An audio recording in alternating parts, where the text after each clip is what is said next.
সকল প্রশংসা মহান আল্লাহ রাব্বুল আলামিনের জন্য, যিনি একক ও অদ্বিতীয়, সব কিছুর স্রষ্টা তিনি, নিয়ন্ত্রক তিনি, সব কিছুর উপরে ক্ষমতাবান তিনি ফকিরকে বাদশাহ করেন, বাদশাকে ফকির করে দেন, যার হাতে সকল কল্যাণ এবং তিনি হচ্ছেন সব কিছুর উপরে ক্ষমতাবান। শুকরিয়া জানাই সশ্রদ্ধ চিত্তে, কৃতজ্ঞতা ভরে মন খুলে বলি আলহামদুলিল্লাহ। আল্লাহর দয়া এবং আল্লাহর শান্তি প্রিয় রাসূল মুহাম্মদুর রাসূলুল্লাহ সাল্লাল্লাহু আলাইহি ওয়াসাল্লামের উপর। সম্মানিত উপস্থিত মুসলিম বৃন্দ, জুমআর খুতবায় আজকে আপনাদের সামনে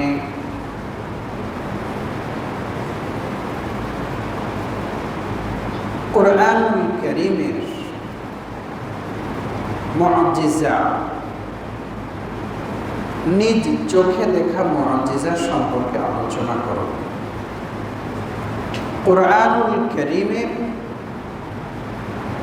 মুআজিজা, নিজ চোখে দেখা মুআজিজা, এই বিষয়ে আপনাদের সামনে আলোচনা করব ইনশাআল্লাহ।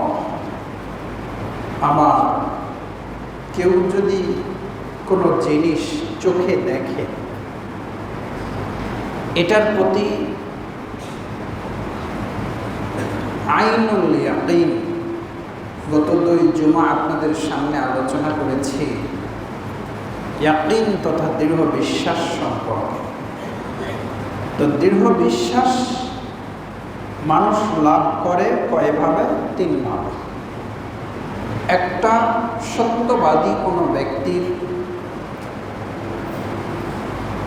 সংবাদের মাধ্যমে, যেমন রাসূলুল্লাহ সাল্লাল্লাহু আলাইহি ওয়াসাল্লামের প্রত্যেকটা কথা সাহাবীগণ শুনেই বুঝেছিলেন যে এটাই সত্য। মক্কায় থাকা অবস্থায় ফিলিস্তিনে বাইতুল মুকাদ্দাস ভ্রমণ করে সেখান থেকে 7 আসমান, জান্নাত, জাহান্নাম দেখে এসেছেন এক রাতে। নবী বলেছেন, সাহাবেগণ বিশ্বাস করে নিয়েছেন। আলহামদুলিল্লাহ। এটার নাম কি? ইয়াকিন, দৃঢ় বিশ্বাস যে আমার নবী মিথ্যা বলতে পারে না। যদিও 1 সপ্তাহ ন্যূনতম লাগবে এই মক্কা থেকে জেরুজালেম যেতে বা ফিলিস্তিন যেতে, যাতে 1 রাতেই গেল কি করে আর এলো কি করে। নবী বলেছেন বিশ্বাস হয়ে গেছে। এরপরে ইয়াকিন এসেছে আসমানের চাঁদ যখন দুভাগ হয়ে গেল। রাসূলুল্লাহ সাল্লাল্লাহু আলাইহি ওয়াসাল্লাম আল্লাহর কাছে যখন আবেদন করেছিলেন চাঁদ দ্বিখণ্ডিত হওয়া, এই চোখে যখন দেখেছে সাহাবেগণ, নিজ চোখে দেখে তাদের ঈমান কি হয়ে গেছে? আরো মজবুত হয়ে গেছে। কোরআনুল কারীম এর প্রত্যেকটা বিধিবিধান, এর প্রতি আমার ঈমান এসে গেছে হলো এইভাবে। আগে কি আপনি ঈমানদার ছিলেন না? চোখে দেখে বিশ্বাস করেছি যে আল্লাহ আছেন, তিনি সত্য, তিনি সব কিছুর উপরে ক্ষমতাবান, তিনি হচ্ছেন আপনার আমার রব। আমি এটা চোখে দেখেছি। আপনারা চোখে দেখেছেন কি না একটু পরে বলবেন। এটা আমি দেখেছি। তো এটা যদি আপনাদেরকে যদি না বলি, তাহলে তো ইমানের মজবুতির তো একটা ব্যাপার আছে। ইয়াকিনের ব্যাপার আছে, দৃঢ় ঈমানের ব্যাপার আছে। তো আমি এতদিন বিশ্বাস করি না, এটা কথা নয়, অবশ্যই বিশ্বাস করি। ইব্রাহিম আলাইহিস সালাম এর ঘটনা আপনারা জানেন, যে তিনি একবার আল্লাহকে বললেন, রব্বি আরিনি কাইফা তুহিল মাউতা। আল্লাহ, আপনি একটু আমাকে কি দেখাবেন? আপনি তো বলেছেন যে আপনি জিন্দাকে কি, মুর্দাকে কি করেন? জিন্দা করতে পারেন। যেটা মরে গেছে সেইটাকে আপনি জীবিত করতে পারেন, এইটাকে আপনি একটু আমাকে দেখাবেন। তো নবীর মুখে এই প্রশ্ন, হ্যাঁ, তাহলে নবী বানালাম কাকে? নবী যদি এই প্রশ্ন করে যে আপনি কিভাবে মুর্দাকে জিন্দা বানান, তখন আল্লাহ বলছেন, আওয়ালাম তুমিন, আমি যে মৃত্যুকে যে জীবিত করতে পারি, করি, এটা তুমি বিশ্বাস করো না? না না না না, বালা বালা, আমি অবশ্যই করি। তো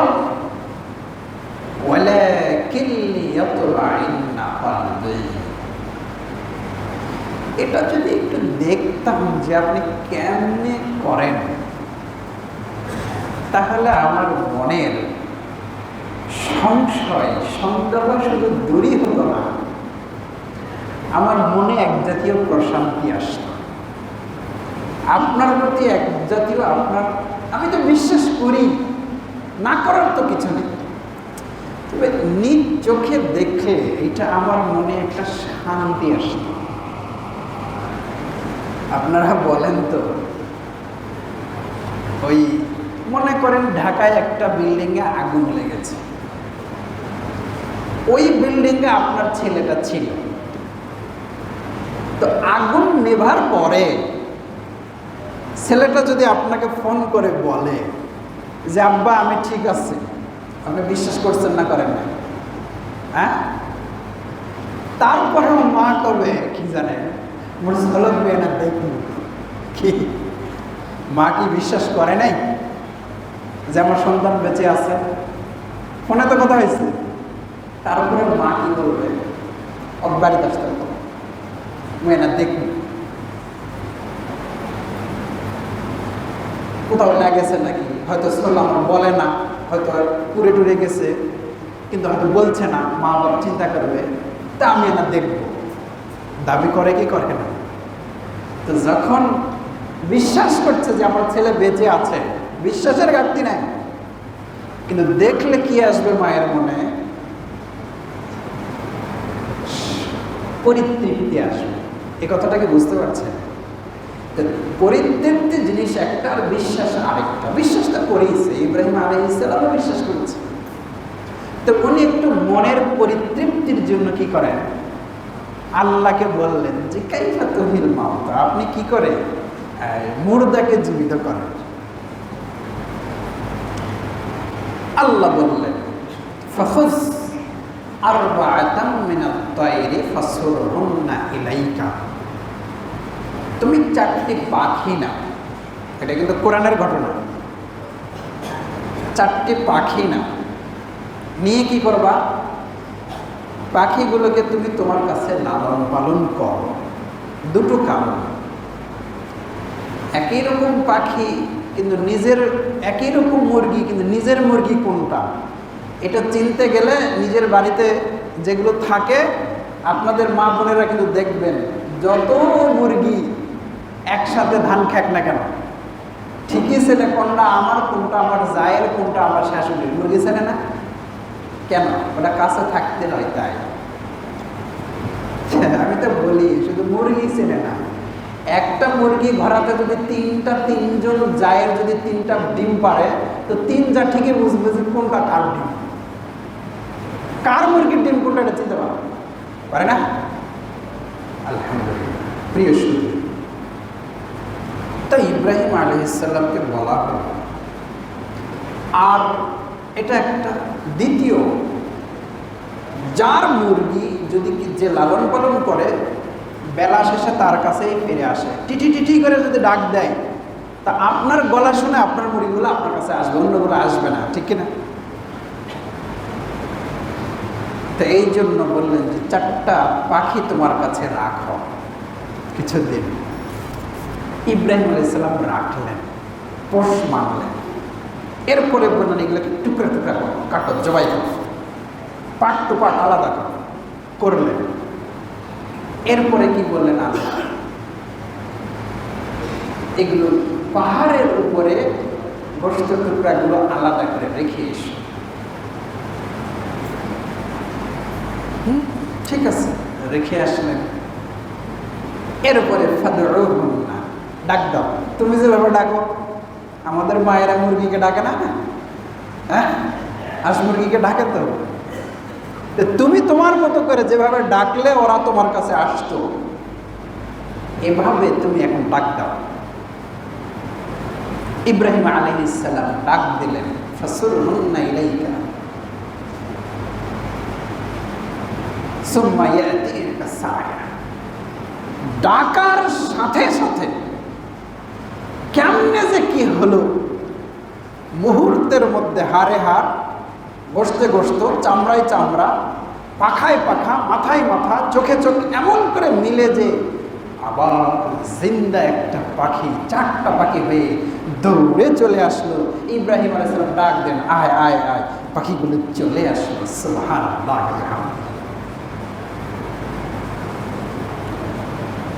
এই ঘটনাটা দেখে ইব্রাহিম আলাইহিস সালামের মনে কি এসেছিল? তৃপ্তি এসেছিল। আমি মনে মনে ভাবতাম যে হায় রে, এমন এক জামানায় আমার জন্ম, কোনো নবীকে তো দেখলাম না, কোনো সাহাবীকেও দেখলাম না। যদি নবীর জামানায় জন্ম হতো, কিছু মুআজিজা দেখে আমার মনে শান্তি হতো, যে নবীর উপর ঈমান এনেছি, যে কোরআনকে বিশ্বাস করেছি, এটা যে হক, নিজের চোখে তা দেখেছি। এই নিজের চোখে দেখে ঈমান যদি আনতে পারতাম, এটা কিন্তু আমারও কিন্তু একটা কিন্তু ক্ষুধা বা স্বপ্ন। আমার মনে হয় আপনারাও মনে করেন। এখন আর আল্লাহ এগুলো কিছু দেখায় না, এরকম একটা কথা সবাই বলে। মক্কার মুশরিকরা যখন দাবি করল যে মুহাম্মদ, তুমি যদি আকাশের চাঁদ যদি দ্বিখণ্ডিত করতে পারো, তাহলে আমরা তোমার প্রতি ঈমান আনব। তা আল্লাহ রাব্বুল আলামিনের নির্দেশে চাঁদ দ্বিখণ্ডিত হলো। যাদের ঈমান না আনা তারা ঈমান আনলো না, কিন্তু যাদের ঈমান আনা এবং যারা ঈমান এনেছে, নিজ চোখে এই ঘটনা দেখেছে, তাদের মনে কি আর কোনো দুর্বলতা থাকবে ঈমানের ব্যাপারে? বলেন। আমার মনে বড় স্বপ্ন, আমার মনে বড় আফসোস মাঝে মাঝে হইতো, যে আল্লাহর যদি কোনো এরকম একটা মুআজিজা যদি আমরা দেখতে পেতাম, এরকম যদি একটা মুআজিজা যদি দেখতাম, তাহলে ঈমানটা বেড়ে যেত। তো আমার জীবদ্দশায় 2টো মুআজিজা দেখেছি। কয়টা? আমাকে আবার আপনারা এটা মনে করেন না মনে হয় আল্লাহর ওলি। আমাদের দেশে আবার একটু আছে, বুঝলেন, কিছু একটু হলেই এ তো আল্লাহর ওলি। এই বাঁশের থেকে পানি পড়লেও নাকি সেখান থেকে সবাই হুমড়ি খেয়ে পড়ে, যেটা দিয়ে সব ভালো হয়ে যায়। তা আমি যদি বলি যে আমি আল্লাহ মুআজিজা দেখেছি, তাহলে পরের দিন হয়তো দেখা যাবে যে আমি পানি পড়া দিতে দিতে আমার অবস্থা খারাপ হয়ে যাবে। তো এই জন্য আমি একটু ভয়ও করি যে আমার এইরকম মনে করেন না যে আমি আল্লাহর ওলি হয়ে গেছি। তবে আমি 2টো মুআজিজা দেখেছি। দেখেন তো মিলে কিনা, আপনারা দেখেছেন কিনা? আকাশের চাঁদ দ্বিখণ্ডিত হওয়ার পরেও যদি আপনি অন্ধ থাকেন, আপনি পুরা কপাল। মুআজিজা দেখার পরেও যদি আপনি দ্বীন ইসলাম থেকে, আল্লাহর পথ থেকে যদি দূরে থাকেন, পুরা কপাল। আপনার চোখ আছে কিন্তু আপনি দেখতে পান নাই। ইন্নাল্লাহা আলা কুল্লি শাইইন কাদির। কোরআনুল কারীমের বহু জায়গায় আল্লাহ বললেন, নিশ্চয় আল্লাহ হচ্ছেন সব কিছুর উপরে ক্ষমতাবান। এটা একটা আয়াত।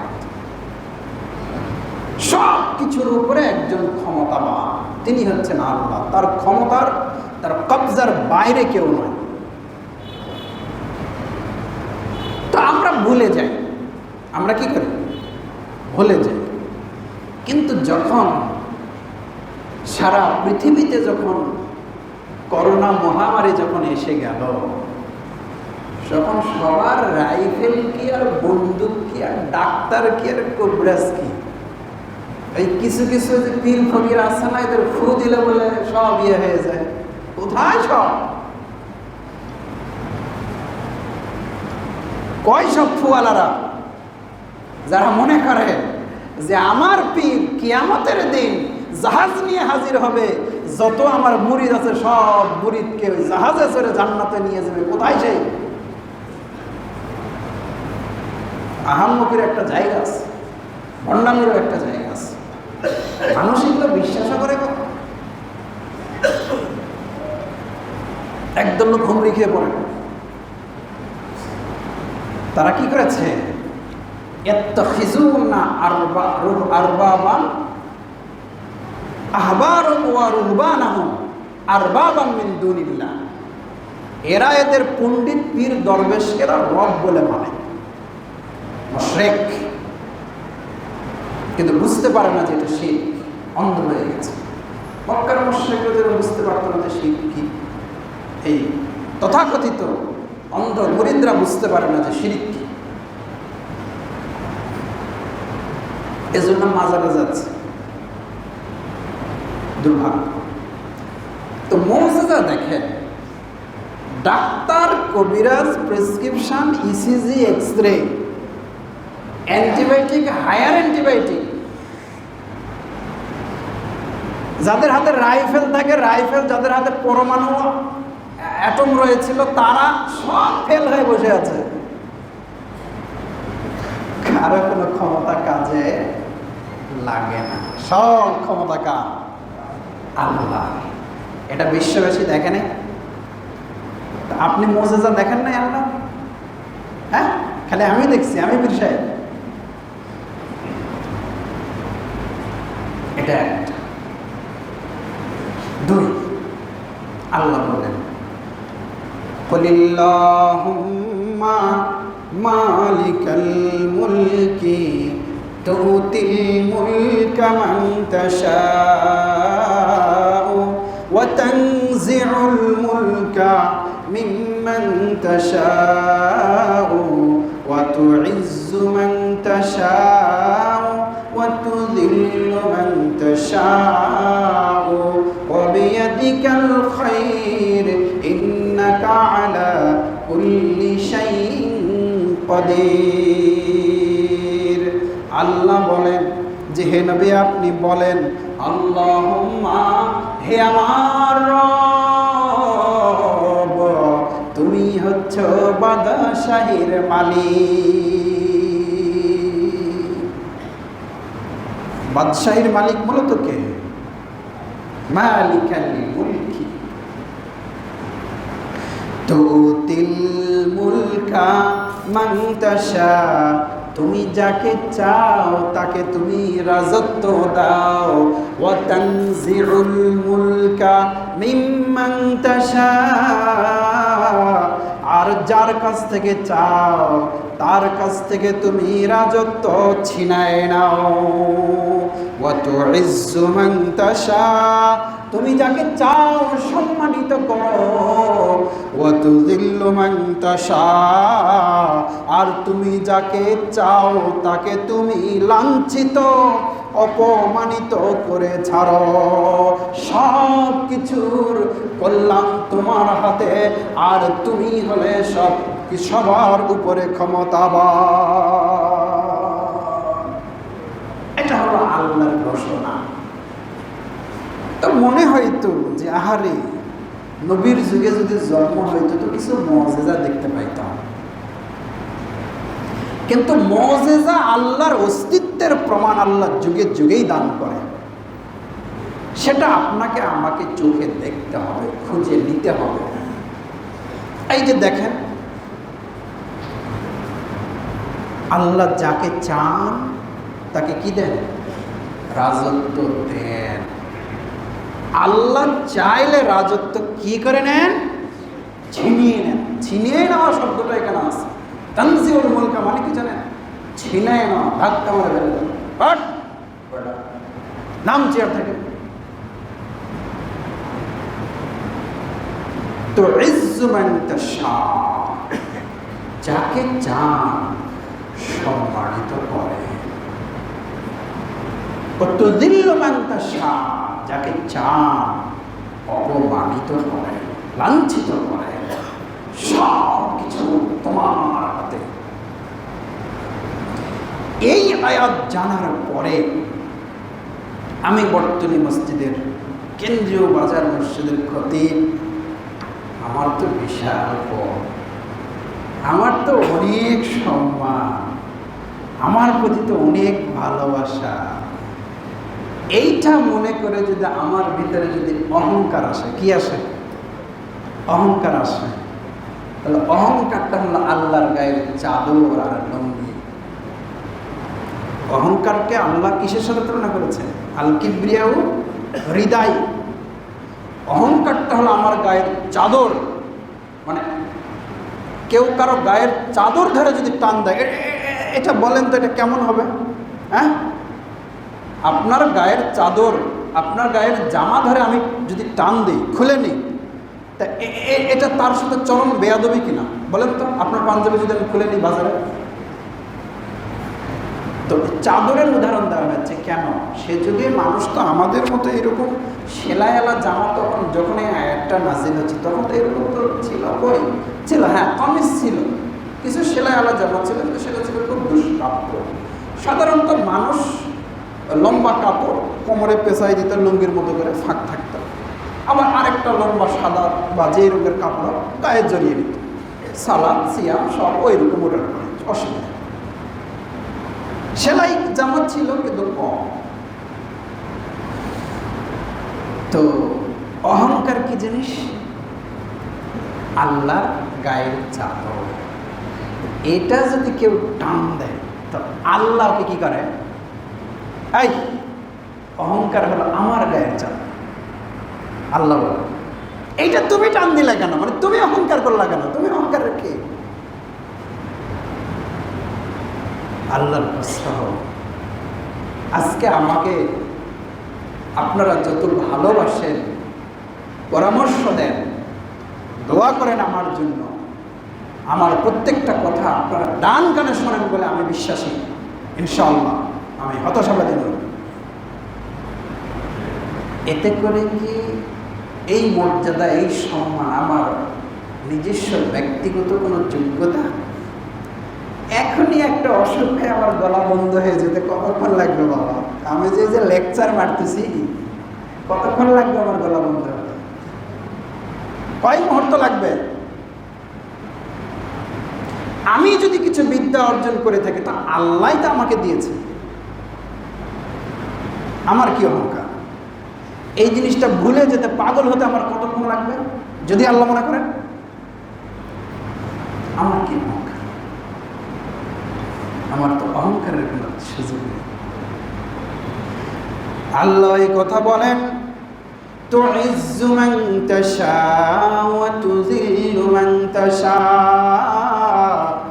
যাকে আল্লাহ চান সম্মানিত করেন, এটা আল্লাহ সম্মান দেন। ওয়া তুযিল্লু মান তাশা, যাকে চান তাকে লাঞ্ছিত করেন। তুতিল মুলকা মান তাশা, যাকে আল্লাহ ক্ষমতা দেন তিনি ইচ্ছে যাকে করেন তাকে দেন। তাহলে এটা কার কার কার দেওয়া? আল্লাহর দেওয়া। তা আল্লাহর দেওয়া ক্ষমতা, আল্লাহর দেওয়া সম্মান আমি যদি মনে করি এটা সব আমার, হামকো সব কুছ है दूसरा को नहीं कुछ नहीं देगा, সব আমি খেয়ে ফেলবো, অন্য কাউকে কিছু দেবো না, সব তো আমার, অহংকারের কি রয়েছে? আমি বলছিলাম কোরআনের মুজিজা মনে করতাম নবীর যুগে জন্ম হলে মনে হয় কিছু দেখতাম, কিন্তু এখনো দেখা যাচ্ছে, এখনো দেখা যায় কিয়ামত পর্যন্ত মুজিজা আল্লাহর বিধান বাস্তবায়ন হবে। এটা আপনাকে চোখ দিয়ে দেখতে হবে, সেটা খুঁজে নিতে হবে।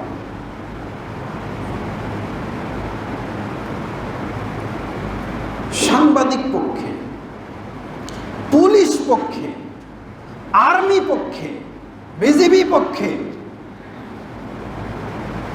রেডিও টিভি সব পক্ষে, কিছু লাঠিয়াল বাহিনী পক্ষে, সব আমার পক্ষে। আমার কি আর পতন হবে?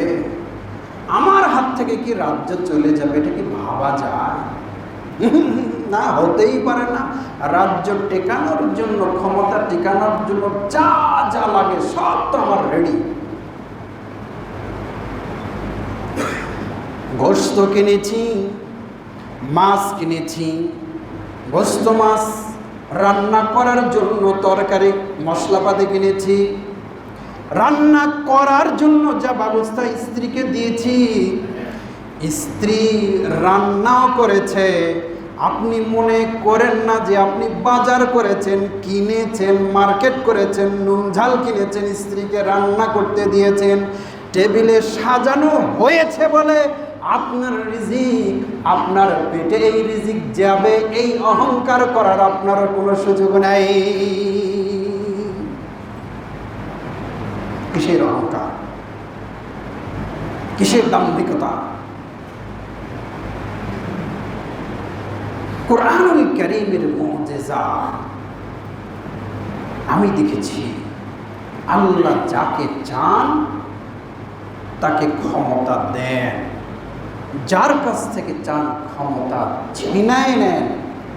যদিও ক্ষমতায় থাকার জন্য সব আঞ্জামের কোনো ঘাটতি নেই, আঞ্জামের কোনো ঘাটতি নেই, কিন্তু উপরে যিনি আছেন তার উপরে শুধু বিশ্বাসটা কম।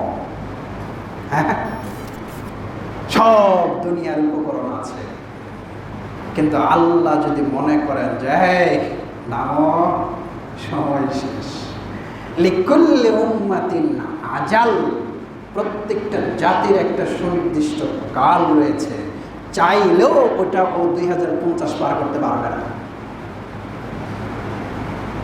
আল্লাহ চাইতে হবে।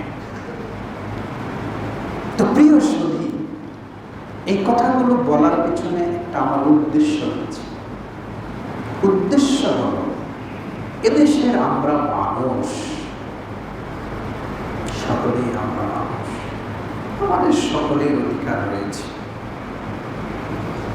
তো আপনার আমার কি কোনো বিষয়ে অহংকার করা কি বৈধ? কারো উপরে কোনো জুলুম করা কি আপনার আমার জন্য কি জায়েজ করেছে কেউ?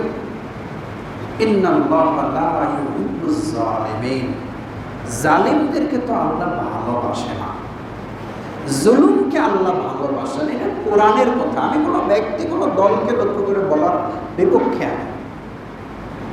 আল্লাহ জুলুমকে ভালোবাসেন, এটা আল্লাহর কথা। অহংকার করা যাবে না, এটা আল্লাহর কথা। আর আল্লাহর ক্ষমতার বাইরে কেউ যেন নিজেকে মনে না করে, এইটা আপনাকে বুঝতে হবে।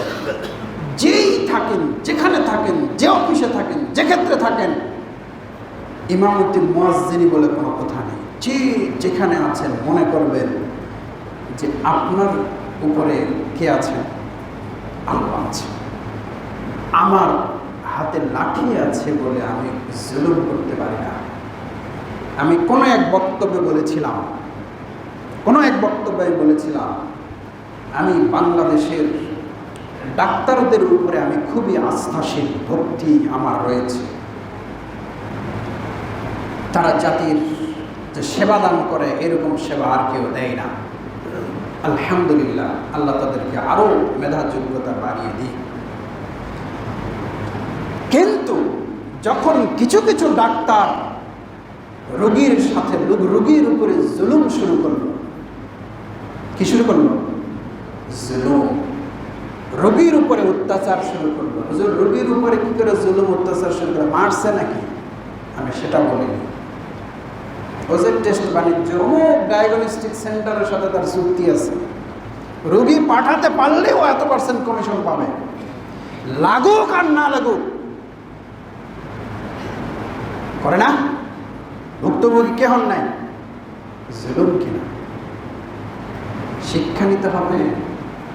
এই জুলুম করে করে করে করে করে করে এমন ভাবে দেশের জনগণকে জিম্মি করে ফেলেছে কিছু কুলাঙ্গার ডাক্তার। এরা ভুলে গেছে, এরা মনে করেছে সব আমাদের হাতে। মানুষদের রোগ তো হবেই রে, আর রোগ হলে তো আমার কাছে আসবি রে, আর আসলেই তোকে কি করে জব করতে হয় সেটা আমার জানা আছে। ক্ষমতাবান মনে করেছিল আমি খুব ক্ষমতাবান। এটা আমার পুরাতন বক্তব্য, আবার রিলে করছি আর কি, রিপিট করছি।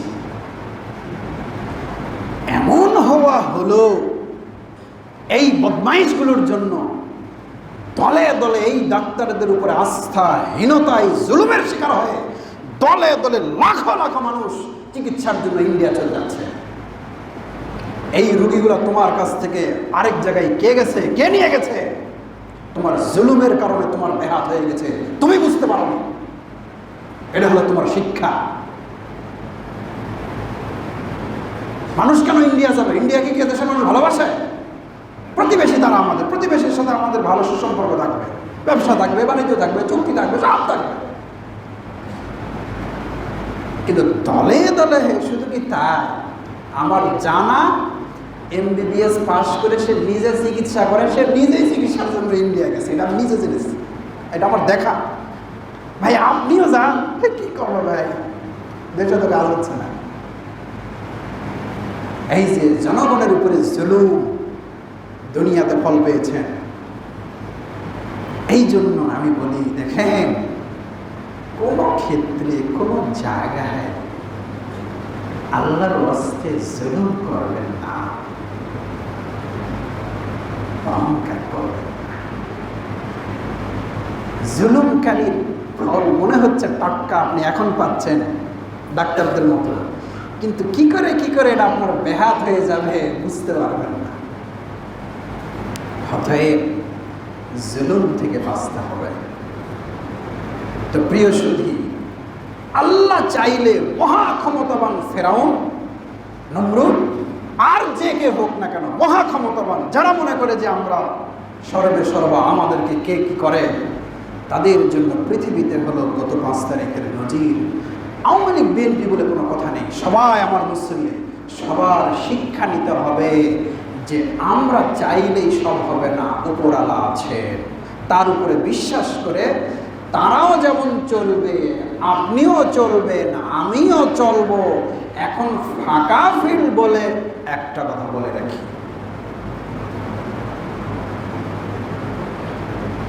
আমি অনেকদিন আগে আরেকটা ওয়াজ করেছিলাম। রোড অ্যাক্সিডেন্ট হয়েছে, বাস উল্টে গেছে, বহু মানুষ হতাহত হয়েছে।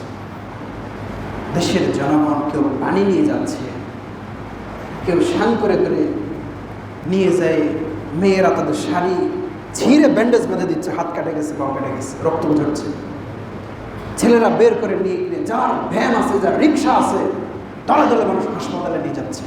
এটা তো আমার দেশের জনগণ। এই প্রাউড অফ দেম, আমার দেশের নাগরিকের উপরে গর্বিত। তারা বিপদে মানুষের পাশে আসে। কিন্তু নিজ চোখে যে জিনিসটা দেখেছি, কিছু ব্ল্যাক শিপ, এরা এই ফাঁকে কি করেছে, হাতে গোনা 2-4টা লোক, ওরা ওই আহত হয়ে নিহত হয়ে পড়ে আছে, ওরা পকেটে হাত দিচ্ছে, মেয়েদের গলার মালা ছিঁড়ে নিচ্ছে, হাতের মালা খুলে নিচ্ছে। আরে এখন তো সিটি গোল্ড এসেছে, বোঝা যায় না কোনটা সোনার কোনটা আসলে সিটি গোল্ড। কিন্তু আমি যে সময়ের কথা বলছি, ওই সিটি গোল্ড মিটি গোল্ড এটা অ্যান্টিক্স কিছু আসে নাই, সব সোনার চুরি হলে সোনা, না হলে সব কাঁচের চুরি। নিচে দেখেছি একদম লোক লুট শুরু করে দিয়েছে। আমি দৃঢ়ভাবে বলতে চাই, তার কি পরিচয় রয়েছে, তার কি মার্কা রয়েছে, আই ডোন্ট কেয়ার দেম। জুলুম করলে আপনাকেও দৌড়ানি খেতে হবে। কি মনে করেছেন আপনি? আজকে আপনি জুলুম করবেন, কালকে আপনাকে দৌড়ানি খেতে হবে। আপনি ইতিহাস থেকে শিক্ষা নেন। আনন্দিত হওয়ার কিছু নেই। নিজেকে নিয়ন্ত্রণ করেন, নিজের দলকে নিয়ন্ত্রণ করেন, নিজের সতর্ক সাবধান হন, আল্লাহকে ভয় করুন। জুলুমকারীরা কোনোদিন পার পায় না। পরকালে তো পাবেই না, ইহকালেও পাবে না। আমি মুজিজা দেখেছি। আল্লাহ যাকে চান তাকে ক্ষমতা দেন, আল্লাহ যাকে চান তাকে ক্ষমতা থেকে টেনে হিসেবে নামান। আমি এটা মুজিজা দেখেছি, আমি এটাকে মুজিজা মনে করি। অতএব গর্ব অহংকার মাতাব্বরে মাস্তানের কোনো সুযোগ নাই। আমি এটাকে কোনোভাবেই সমর্থন করব না।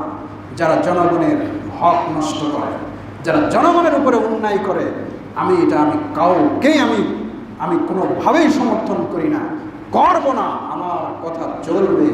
আমার জায়গা থেকে যতটুকু বলা, আপনি যে মার্কার লোক হন, আপনি আমার মুসলমান, আমি আপনার ইমাম। দুনিয়াতে উত্থান পতন থাকবেই। প্রকৃত সফলতা দুনিয়া নয়, প্রকৃত সফলতা হল জান্নাত লাভ করা। আমি আপনাকে সেই জান্নাতের সুসংবাদ, সেই জান্নাতে আমলের দিকে আমি আপনাকে ডাকছি। আপনি যে দল জুলুম থেকে বেঁচে থাকেন, অন্যায় থেকে বেঁচে থাকেন, ইতিহাস থেকে শিক্ষা নিন। আল্লাহ সুবহানাহু ওয়া তাআলা আপনাকে আমাকে সবাইকে জুলুমকারী হওয়া থেকে হেফাজত করুন। সবাই বলেন আল্লাহুম্মা আমিন। আমরা যেন কারো উপরে জুলুম না করি, আল্লাহ তুমি আমাদেরকে হেফাজত করো, আমিন। আমরা যেন কারো দ্বারা জুলুমের শিকার না হয়, আল্লাহ তুমি আমাদেরকে হেফাজত করো। তোমাকে বিশ্বাস করি, তুমি সবার উপরে ক্ষমতাবান, তুমি আমাদেরকে হেফাজত করো। অতএব কোনো গর্ব, কোনো অহংকার করবেন না। কে মাঠে আছে, কে মাঠে নাই, এই জন্য গর্ব, অহংকার, মাস্তানি, গুন্ডামি, ধর পাকড়, জুলুম থেকে বেঁচে থাকতে হবে। আল্লাহকে ভয় করতে হবে, পরিণতি দেখতে হবে, সবাইকে সাবধান হতে হবে। আল্লাহ আপনাকে আমাকে সবাইকে এই দুনিয়াবী জিন্দেগিতে ন্যায় ইনসাফ ভিত্তিক জীবন পরিচালনা করার তৌফিক দান করুন। সবাই মন থেকে বলি আল্লাহ।